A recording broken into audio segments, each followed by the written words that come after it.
అయోధ్యలో శ్రీరాముని విగ్రహ ప్రాణ ప్రతిష్ఠ మహోత్సవం పురస్కరించుకొని బీజేపీ తెలంగాణ ఎండోమెంట్ సెల్ ఆధ్వర్యంలో హైదరాబాద్ తార్నాక ఉస్మానియా యూనివర్సిటీ శివాలయంలో శ్రీరామ పట్టాభిషేకం నిర్వహించారు. ఈ కార్యక్రమానికి ముఖ్య అతిథిగా సినీ నటుడు తనికెళ్ల భరణి, బీజేపీ మాజీ ఎమ్మెల్సీ రామచంద్రరావు హాజరయ్యారు.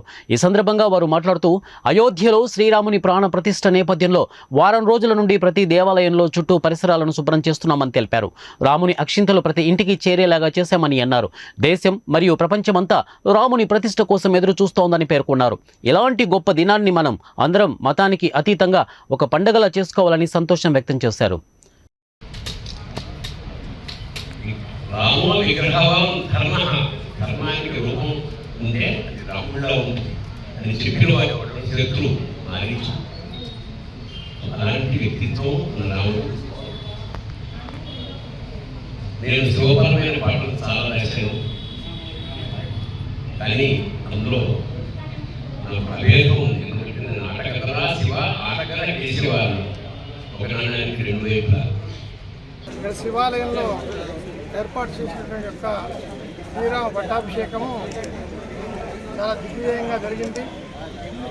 ఆ యొక్క శ్రీరాముల వారి యొక్క ఆశీస్సులు అందరి మీద ఉండాలని హిందూ అయిన ప్రతి ఒక్కరు కూడా గర్వించదగిన విషయం. ఎన్నో కొన్ని వందల సంవత్సరాల నుండి పోరాటాలు, లక్షల మంది ప్రాణత్యాగాల తర్వాత ఈరోజు మన అయోధ్యలో బాలరాముని ప్రాణప్రతిష్ఠ తీసుకుంటున్నాం.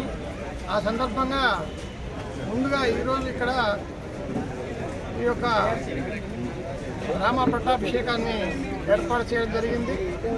ఆ సందర్భంగా తనికెళ్ల భరణి గారు, ఎమ్మెల్సీ రామచంద్రరావు గారు, ఇంకా చాలామంది ముఖ్యులు కూడా, Tarnaka division farmer DGP Jayachandra గారు, మరి చాలామంది ముఖ్యులు కూడా ఇక్కడికి విచ్చేసినారు. ఆ యొక్క శ్రీరామ పట్టాభిషేకాన్ని కరుణ విందుగా వీక్షించి వారి యొక్క తీర్థ ప్రసాదాలు తీసుకొని, వారి ఆశీర్వాదాలు తీసుకొని అందరూ కూడా క్షేమంగా ఉండాలని దేశవ్యాప్తంగా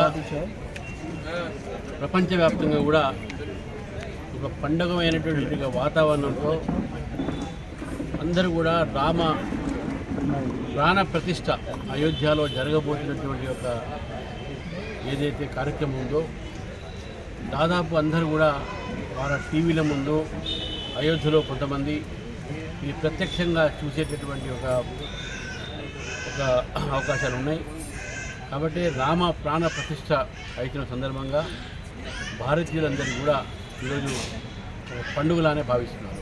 గత వారం రోజులుగా మందిరాన్ని శుద్ధి చేయడము, స్వచ్ఛ తీర్థులు, అదేవిధంగా రాముడి పట్టాభిషేకం చేయడం వంటి కార్యక్రమం చేస్తుంది. ఈరోజు భారతీయ జనతా పార్టీ తరఫు నుంచి నిర్వహిస్తున్నటువంటి ఒక ఎండోమెంట్ సెల్ ఈ కార్యక్రమాన్ని ఇక్కడ చేయడం జరిగింది. దానికి తనికెళ్ల భరణి గారు రావడము, రాముడి మీద పాటను రిలీజ్ చేయడము, వారు కూడా పాడారు. ఇది ఒకవైపు అయితే రామ జన్మభూమికి సంబంధించినటువంటి ఒక విషయాన్ని కొన్ని రాజకీయ పార్టీలు దాన్ని రాజకీయం చేసే ప్రయత్నం చేస్తాను. ఇది ఒక పార్టీకి సంబంధించిన కార్యక్రమం కాదు. అన్ని పార్టీలు చేసుకుంటారు, అన్ని పార్టీలు చేసుకోవచ్చు, దానికి ఎవరు కూడా అభ్యంతరం ఉండకూడదు. అందరూ కూడా ఈ దేశంలో హిందువులు, ముస్లింలు, క్రైస్తవులు అందరూ కూడా రాముడిని దేవుడి కింద కాదు, రాముడిని ఒక వ్యక్తి కింద, ఒక మర్యాద పురుషుడి కింద మనం భావిస్తాం. కాబట్టి ఆ రోజు మహాత్మా గాంధీ గారు ఈ దేశంలో రామరాజ్యం రావాలన్నారు, కానీ దానికి మతంతో సంబంధం లేదు. కాబట్టి అయినా కూడా కొంతమంది దాన్ని మతంతో పోల్చి ఏదో రాజకీయ కార్యక్రమం కింద చిత్రించే ప్రయత్నం చేసి కొంతమంది స్వాముల్ని వారి ఏపు తీసుకొని రాజకీయమైనటువంటి ధ్వనిని వినిపిస్తూ ఉన్నారు. కాబట్టి ఇది రాజకీయాలకు అతీతంగా దేశవ్యాప్తంగా అందరూ కూడా పాల్గొనాలి. కాంగ్రెస్ పార్టీ చేస్తున్నటువంటి ఒక ద్వంద్వ ప్రణాళిక అవుతుందో, వారి యొక్క ద్వంద్వ స్టాండ్ అవుతుందో దాన్ని భారతీయ జనతా పార్టీ ఖండిస్తాము. ఒకవైపు మేమే తలుపులు తెరిచాము, మేమే మందిరానికి కారకులైన ఒకవైపు చెప్తూ ఉంటారు, మరి ఒకేమో మందిరానికి ప్రాణప్రతిష్ఠ రమ్మంటే మేము రాము, మా హిందువుల ఓట్లు కన్నా ముస్లిం ఓట్లు ఎక్కువ అనేటువంటి భావన ఈరోజు కాంగ్రెస్ పార్టీకి ఉంది.